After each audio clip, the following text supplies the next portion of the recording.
existe, cette même personne-là dit que ce que font les riches de ce monde, c'est de la sorcellerie. Bah, il faut savoir. Si les pauvres parlent d'existence de la sorcellerie parce qu'ils sont pauvres, alors je peux pas comprendre pourquoi des riches, quelqu'un dirait que ces riches-là pratiquent la sorcellerie. Eux, ils sont pas pauvres, ces riches-là. Donc vous voyez, ici, c'est juste pour vous mettre un peu en avant les contradictions qui peuvent sortir de la tête des fanatiques. Maintenant, revenons un peu sur le vif du sujet. Il y a quelqu'un qui a essayé de nous expliquer ce que c'est que dire le mal et tout ça, tout ça. Les gens parlent de ce qu'ils connaissent pas. Malédiction. Ils parlent de ce qu'ils connaissent pas. La malédiction, c'est porter de mauvaises paroles. Et les mauvaises paroles, elles étaient déjà considérées dans les traditions africaines telles que le likundu. Donc c'est de la sorcellerie. C'est pas quelque chose de nouveau, ça. Parce que si vous vous dites que vous êtes bien, vous allez bénir les gens. Maudire quelqu'un, c'est mauvais. Si tu pratiques ce qui est mauvais, on va t'appeler comment? Quelqu'un de mauvais. Mais si tu bénis, tu pratiques ce qui est bien, afin qu'ils puissent réussir dans ce qu'ils font. Donc ici, tu fais de bons actes. Est-ce qu'il y a besoin de ramener à une forme de religiosité pour pouvoir comprendre ça? Non, c'est du bon sens. Ensuite, j'ai entendu parler de Heka et dire que la Heka, c'était de la psychologie que pratiquaient les Égyptiens. Mais comment quelqu'un, c'est-à-dire si Ptahhotep écoutait ce genre de bêtises, il allait s'arracher les cheveux. Parce qu'il est celui qui était le sage égyptien qui a expliqué un certain nombre de choses. Et il a parlé d'une forme de Heka que ce monsieur-là ne connaît pas. Parce qu'il y a deux types de Heka. Il y a la Heka spirituelle, que les Occidentaux, sans connaître, ont appelé de la sorcellerie ou des choses comme ça. Et il y a la Heka sociale. La Heka sociale, c'est très simple. La Heka sociale, c'est tout simplement lorsque vous, dans votre langage, vous dites « fais à l'autre ce que tu aimerais qu'on te fasse à toi-même ». C'est-à-dire, ce sont des règles de bienséance et de bonne vie en société. Ça, c'est la Heka sociale.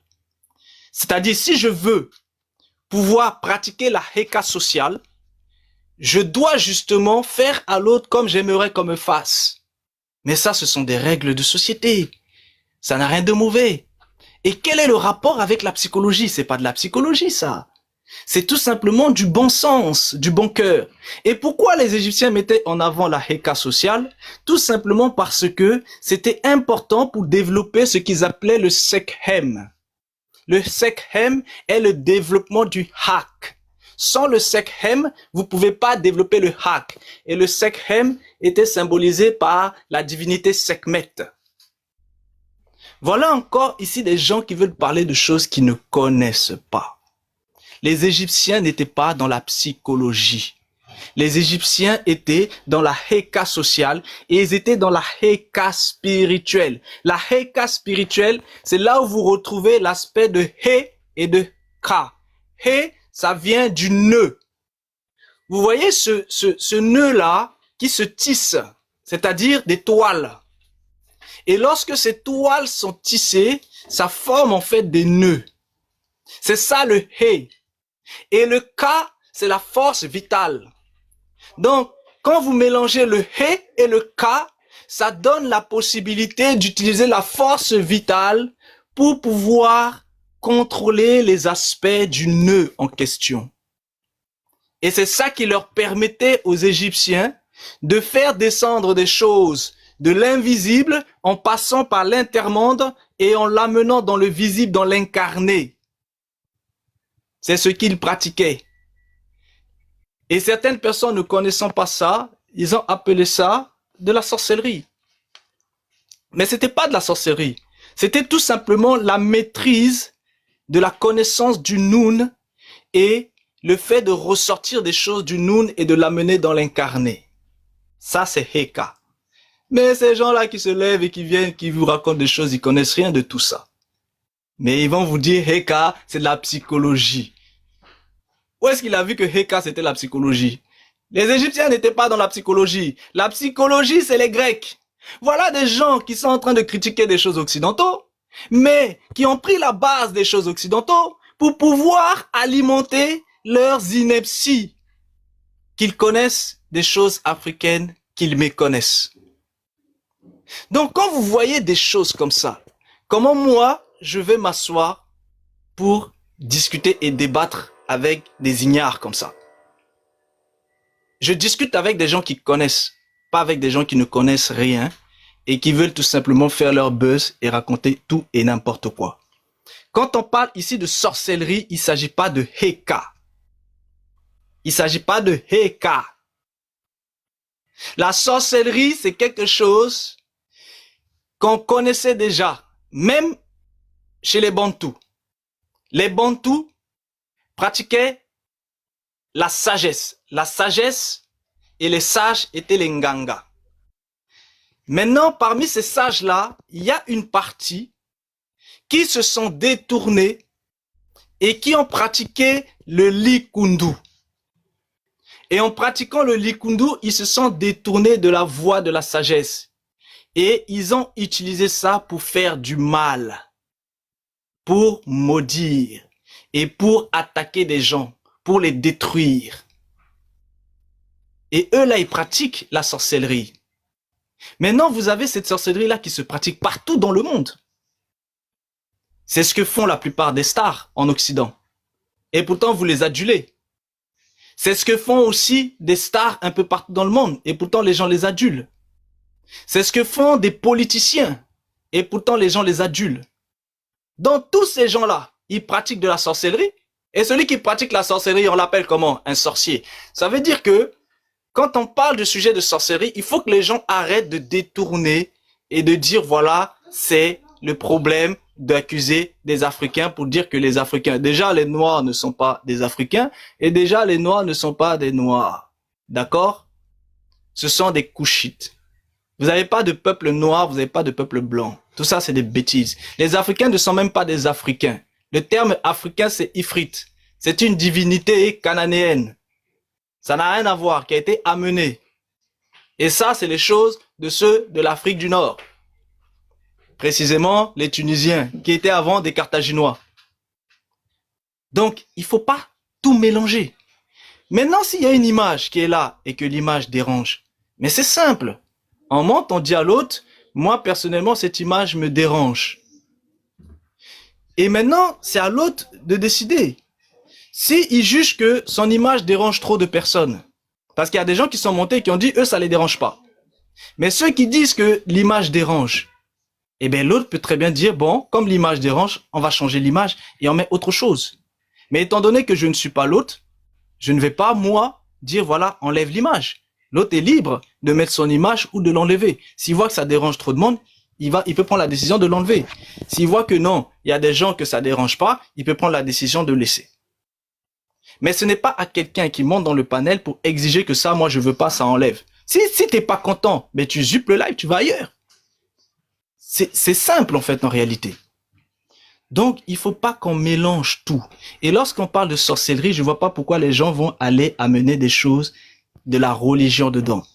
Les grands de ce monde qui pratiquent la sorcellerie, là, qui font des sacrifices des niños, qui font plein de choses, sont-ils forcément, ouvertement des religieux? Non. Donc, il faut pas faire des amalgames là où il n'y a pas.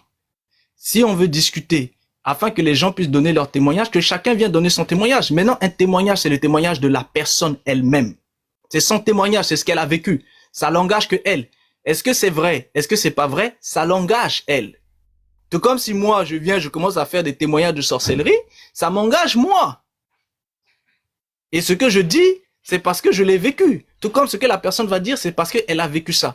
Mais on ne peut pas monter pour essayer de faire taire les gens qui veulent parler. en disant que non, sorcellerie, c'est quelque chose qui n'existe pas parce qu'on se sent frustré lorsqu'on vient et que ça parle d'une forme de sorcellerie qui se trouve en Afrique. Mais moi-même, j'ai parlé des sorcelleries qui se trouvent en Occident. J'ai parlé de ce qui se passe à Bordeaux. J'ai parlé de ce qui se passe en Bretagne. J'ai parlé de ce qui se passe à Orléans.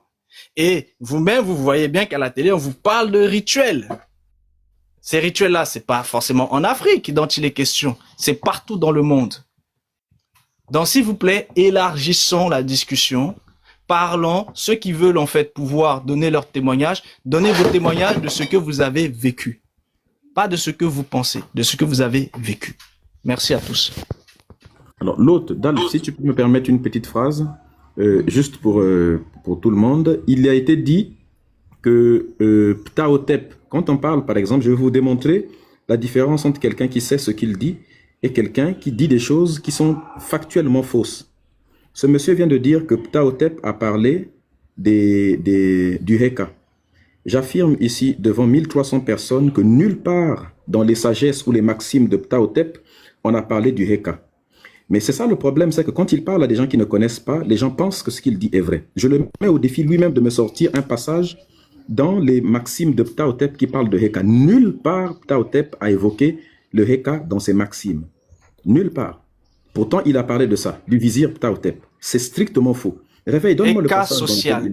Heka social. Donne-moi le passage dans lequel Heka social. Ce sont des choses que j'ai enseignées ici en live public. J'ai enseigné ça déjà fatigué. Donc, ma question, c'est dans quel passage ont été donnés. Les passages ont été donnés. Quand on fera le live, vu que de toute façon, non, on va maintenant, faire le live. Est-ce que tu peux nous donner le passage maintenant? Non, je vais pas te donner le passage maintenant. Je t'ai dit que on fera un live sur ça parce que ce n'est pas le sujet. On fera un live sur ça et j'apporterai le passage. Non, à ce moment-là, tu viendras et tu écouteras tout simplement. Tu comprends? Vous voyez. Parce que le passage, je l'ai déjà enseigné ici ouvertement. Donc, ou alors tu vas suivre les enseignements et ça va te faire du bien. Alors ça, déjà, vous voyez les amis, c'est ça la différence entre les gens qui savent. Est-ce qu'on peut avancer? Est-ce qu'on peut avancer? Nous sommes en train d'avancer. J'aimerais bien vous parler un peu du sujet, s'il vous plaît. Oui, s'il vous plaît. Permettez-moi de souligner juste un dernier truc, s'il vous plaît. Parce que là, depuis le début, on ne parle pas des témoignages, là. Oui, il n'y a pas de souci. Après, je vais... Et moi, j'aimerais bien témoigner. J'ai un témoignage, mais justement, malgré tout, je connais pas. Catherine, laissez-moi juste terminer. Il n'y a pas de souci, Catherine. Je termine juste et après, je laisse la parole. Je peux comprendre. Je vous remercie d'ailleurs pour votre patience. Tout ce que j'aimerais montrer, c'est justement ça. C'est que, donc, vous venez d'avoir la preuve que c'est faux. Il y a nulle part. Alors, quand on t'attrape en flagrant délit de mensonge, qu'est-ce que tu fais? Tu dis, en fait, bon, je n'ai pas ça actuellement, mais j'avais déjà donné ça à l'époque. Si tu l'avais donné, tu peux le donner. Et je dis qu'il n'y en a pas. Il n'y a nulle part où il parle de Heka, Ptahotep. Donc, ça aussi, c'est un mensonge. Deuxième élément. Il a affirmé ici que lorsque moi j'ai parlé du Heka, que non, ce n'est pas vrai, le Heka n'est pas lié à la médecine. Je rappelle, il a dit le Heka n'est pas lié à la médecine, ainsi de suite. Non, c'est faux, c'est faux. Si tu l'as dit, c'est faux, c'est faux. Non, c'est pas ce que j'ai dit. Quand tu as parlé, non, il faut me laisser. Parce que tu mens. Réveille, est-ce que tu peux me laisser parler? Non, laisse-moi parler. Moi, je ne le but n'est pas, non, le but n'est pas s'il te plaît, de faire mentir les propos. Tu as dit que la Heka était de la psychologie. N'aie pas peur. Et moi, j'ai repris ça. J'ai repris la psychologie. Je vais te montrer que c'est pas une question de médecine. Mais je vais démontrer ça, s'il te plaît. Tu es en train de détourner les propos. Tu comprends? Et ça, c'est du mensonge. Et le mensonge, c'est de la sorcellerie. Donc, tu vois, on est en plein dedans. Il faut me laisser. Le but n'est pas de revenir. Non, il faut me laisser parler. Sur ça. Tu as parlé. Mais pourquoi tu as parlé. Non, parce que sinon, ça va être des joutes verbales. Ça sert à rien. Tu as parlé. Je t'ai dit que si tu veux faire de joutes verbales avec moi, laisse-moi parler. On organisera un live. Rien que pour ça. Le but ici, c'est pas que toi et moi on débatte. Tu as dit quelque chose, on n'est pas en train de répondu. Laisse-moi juste terminer. Non, tu as parlé parce que tu m'as investigué. Attends, si tu avais parlé sans m'investiguer, je n'aurais pas répondu. Tu as parlé, tu m'as investigué, j'ai répondu. Mais maintenant, si jamais... Maintenant, si jamais... Ne faisons pas ça, c'est un truc d'enfant. Laisse-moi terminer. Oui, c'est un lapsus. C'est un lapsus. Maintenant, si jamais... Tu connais pas ce que ça signifie. Si c'est un lapsus. Mais dans ce cas, laisse-moi terminer. C'est un lapsus. C'est ce que je suis en train de te dire, c'est que si jamais toi, tu vas répondre, Non, mais justement, c'est pas Non, il n'y a un pas de débat, c'est pas justement, une tu joute as fini verbale. de parler, j'ai C'est pas attendu une que joute- tu finisses. C'est pas Laisse-moi une aussi joute verbale parler. entre toi C'est et ma moi. dernière prise Ce de n'est pas parole. une- Laissez-moi au moins une ce n'est- dernière non, prise de non, parole. non, non, non. C'est pas une joute Vous verbale voulez parce pas que descendre, toi, faites tu vas, votre truc, vous faites votre live de votre côté. Vraiment, Voilà. Descendez, c'est faites pas votre live et votre débat incroyable. de Il est en votre train de côté. toi, tu gaspiller vas, le live. toi, tu vas Laisse-moi vouloir terminer. répondre. Après, il faudra que j'ai aussi le droit de Il n'y a répondre. pas de souci, Ensuite, tu tu voudras pourras si tu veux, répondre. mais moi, J'aurai je le droit veux de répondre. terminer. Mais c'est pas ça le but du Je live. demande de faire Le une but du conclusion live, sur mes propos. Si tu Laisse-moi veux, parler. si tu veux une L'autre du discussion live, avec moi, si tu veux une discussion avec moi, on organisera Je ne veux pas ça. faire de discussion et avec toi. Dialf On m'a laissé choisira un parler. thème et on en Arrêtez de discutera. parler. Ici, ce Mais n'est pas le laisse-nous lieu de parler. ça. Ici, ce n'est Il est pas en le train- lieu il est de en train ça. d'abuser de ses pouvoirs de modo pour Donc- me censurer la parole. C'est même pas moi qui te coupe. C'est même pas moi qui te coupe. Donc c'est injuste. Le monsieur a Donc- fini de parler. J'ai attendu patiemment, respectueusement qu'il finisse de parler. Je n'ai pas coupé quelqu'un qui a parlé. Il a fini, j'ai demandé, on m'a donné un temps de parole. J'ai demandé même à Catherine qui devait parler. Elle m'a laissé parler. Et ce monsieur, parce qu'il a peur des propos que je tiens, parce que Catherine, tout ce que je dis Catherine, est est-ce fondé. que tu lui as laissé ton temps de parole? Mais laisse-moi parler. J'ai demandé. Laissez mon temps. Oui. Merci beaucoup, Catherine. Tu vois? Ok, merci, on t'écoute. Ah! J'ai jamais vu quelqu'un avoir autant peur de la prise de parole d'une personne. C'est incroyable. Bon, en même temps, si j'étais à ta place, j'aurais pu comprendre tout ce que je dis, vu que, en fait, c'est toujours comme ça. Quand il y a quelqu'un qui parle avec des preuves, avec des sources, ça fait toujours peur. Je suis un véritable rouleau compresseur et je vais comprimer tout ce que tu as dit. Je commence par, donc, le début. Nulle part dans les textes de Ptahhotep, on a parlé du Heka. C'est strictement faux. Dire qu'il a parlé de Heka à l'intérieur et il vient de rementir une deuxième fois pour dire qu'il avait donné ce passage. Je réaffirme, je persiste et je signe qu'il n'a jamais donné ce passage parce que ce passage n'existe pas.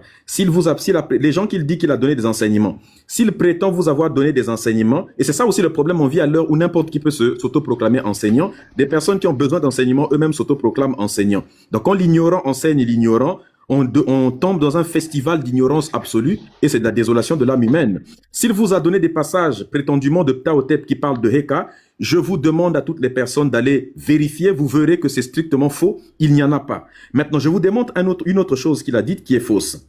Il a dit, parce que je respecte l'autre du live, je pense qu'il a mis ce débat-là pour que les gens puissent dire des choses qui sont vraies. Dire des choses fausses, ce serait une insulte. Il a dit ceci. Il dit que c'est strictement faux, le Heka n'était pas associé à la médecine. Or, c'est faux. Je cite des sources. Dans les textes des sarcophages qui datent du Moyen Empire en Égypte antique, dans le passage clé de la formule 261, il est écrit à l'intérieur, je rappelle que c'est ce qu'on appelle un papyrus qui parle de médecine notamment, n'est-ce pas? On parle de Heka à l'intérieur et on fait référence à la médecine.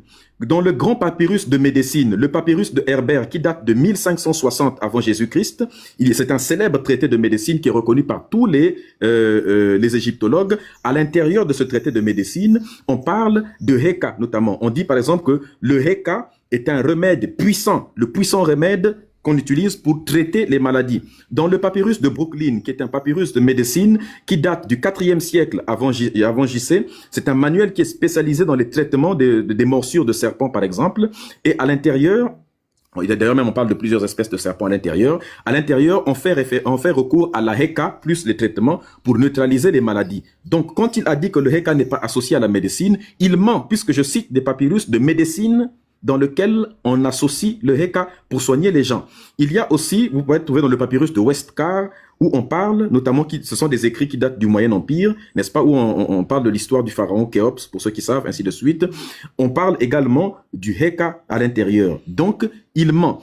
Je ne sais pas pourquoi est-ce qu'il y a même dans les textes qu'on appelle les textes théologiques et les textes graphiques des temples, on parle aussi, il y a par exemple les instructions qui se trouvent sur ce qu'on appelle le temple de Esna, n'est-ce pas? C'est des espèces des gigantesques colonnes que l'Égyptien antique mettait et sur les colonnes, ils écrivaient des éléments à l'intérieur. Là-bas aussi, ça parle de Heka, notamment on parle de force vitale, n'est-ce pas? Qu'on peut utiliser pour repousser ce qu'on appelle le chaos. N'est-ce pas? Repousser le chaos du serpent Apophis, n'est-ce pas? Et pour rétablir plutôt la Ma'at, l'ordre, parce que la santé était considérée comme de la Ma'at aussi. On rétablit l'ordre, l'équilibre dans le corps également. Il y a ce qu'on appelle les enseignements de la royauté, n'est-ce pas? Les enseignements de ce qu'on appelle Merikare. Ça date de la 10e dynastie en Égypte antique. C'est un texte qui parle de sagesse, n'est-ce pas? Aussi de philosophie, ainsi de suite. Et à l'intérieur, on explique qu'on utilise, n'est-ce pas, la magie pour repousser les événements négatifs des personnes et pour installer la paix dans le cœur des gens. Donc, pour vous expliquer que tout ce qu'il dit, ce n'est pas lié à la réalité ou à la vérité. Il ne dit rien de bon. Par exemple, il vient de dire que les Égyptiens antiques ne connaissaient pas la psychologie, que c'est faux, et que c'est les Grecs qui connaissaient la psychologie. Je vous invite à aller lire un livre intitulé « Le jeu de Sénète en ancienne Égypte », le jeu des archétypes. Les archétypes, pour ceux qui connaissent un petit peu, c'est dans la psychologie. Le père, celui qui est considéré comme, entre guillemets, le père de la psychologie, Carl Jung parle des archétypes. Or, dans ce livre-là, on explique que les archétypes existent bien avant en Égypte antique.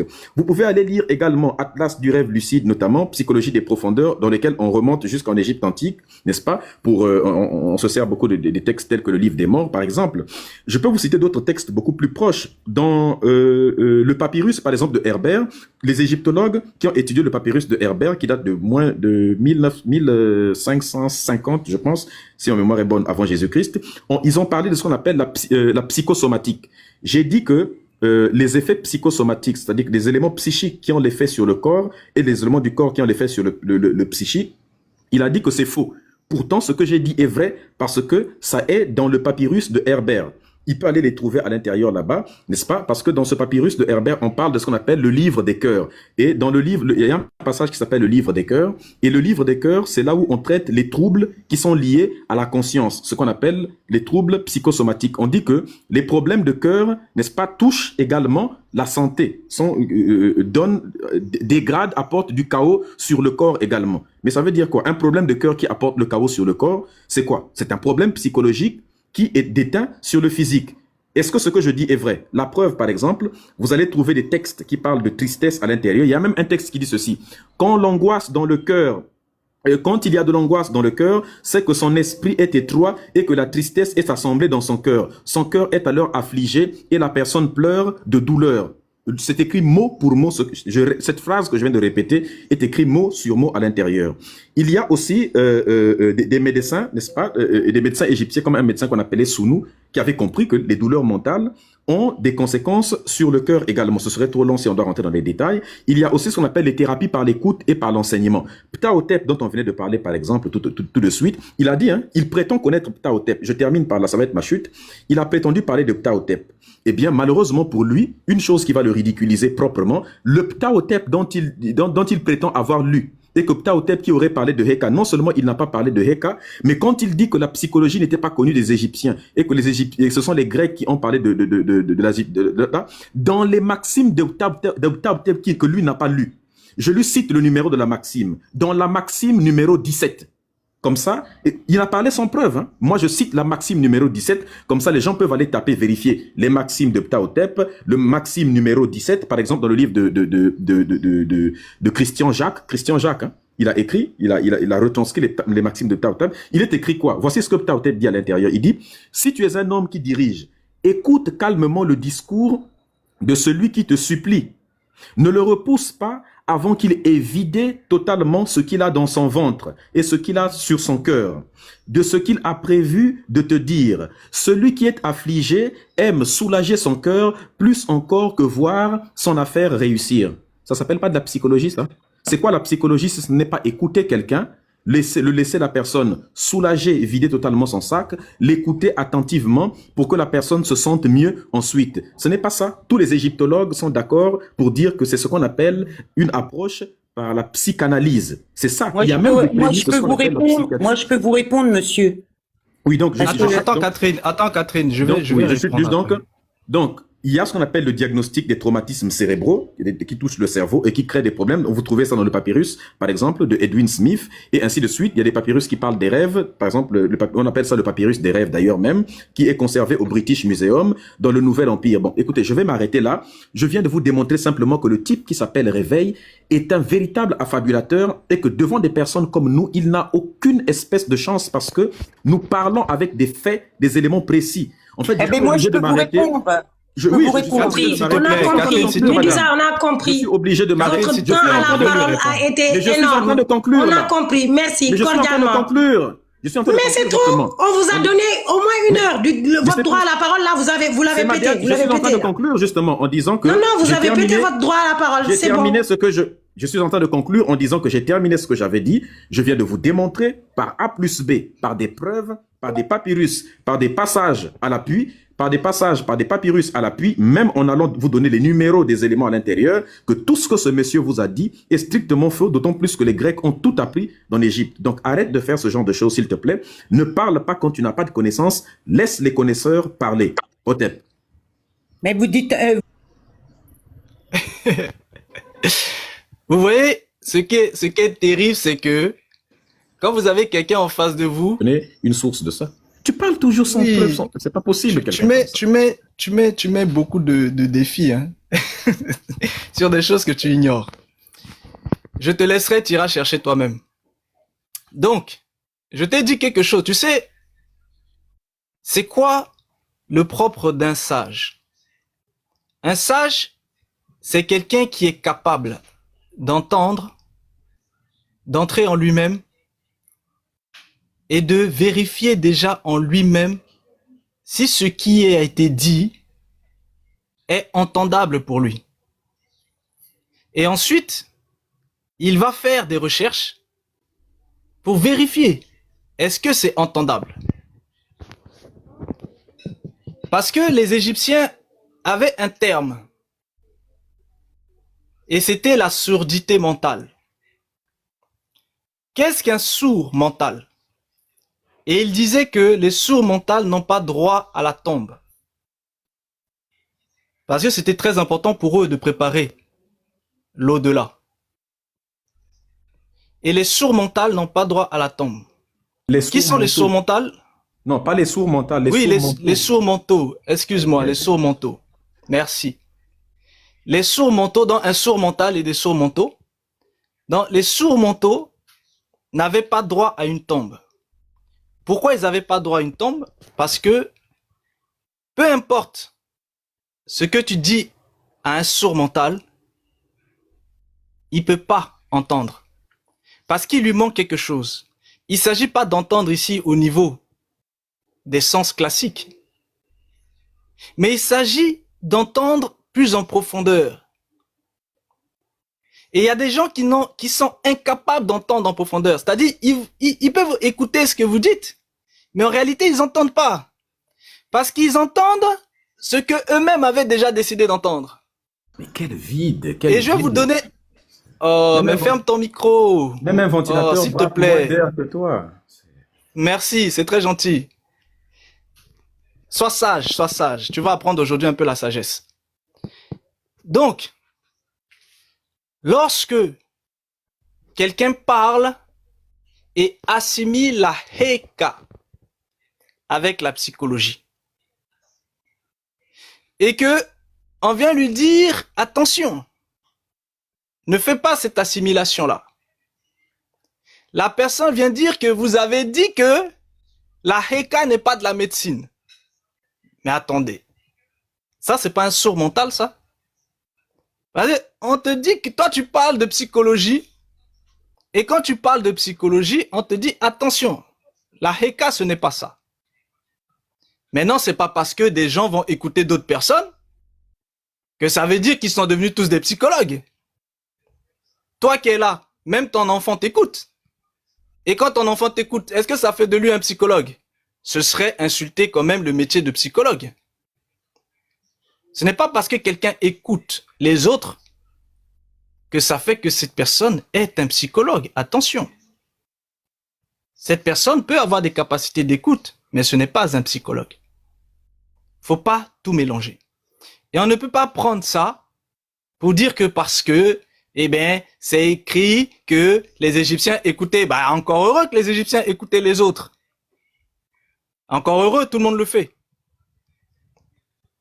Mais c'est pas ça qui va justifier de la sphère de la psychologie. Les preuves des sources. Ah, mais ferme ton micro, ferme ton micro. Ta parole n'a aucun poids. J'ai donné trop de Merci. preuves.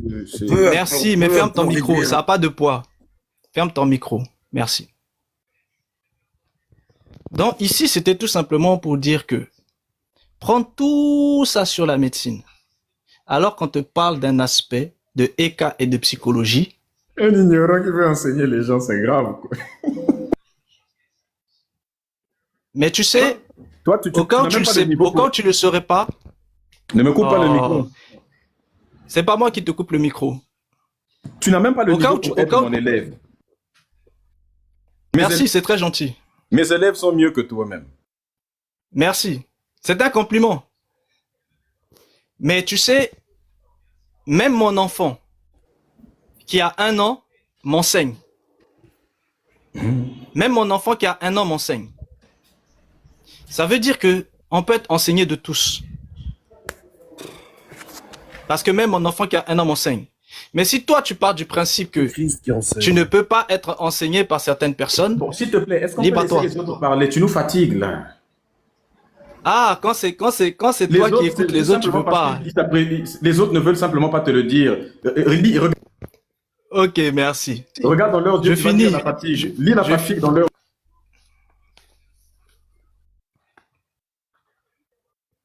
Bon, je Pourquoi vais Christelle juste. a mis un emoji sur son visage? Parce qu'elle est fatiguée. Regarde les yeux d'Alf. Il est fatigué. Passe la parole à quelqu'un d'autre. Tu vois, c'est même pas moi qui t'ai descendu, c'est ceux qui sont ici dans le live.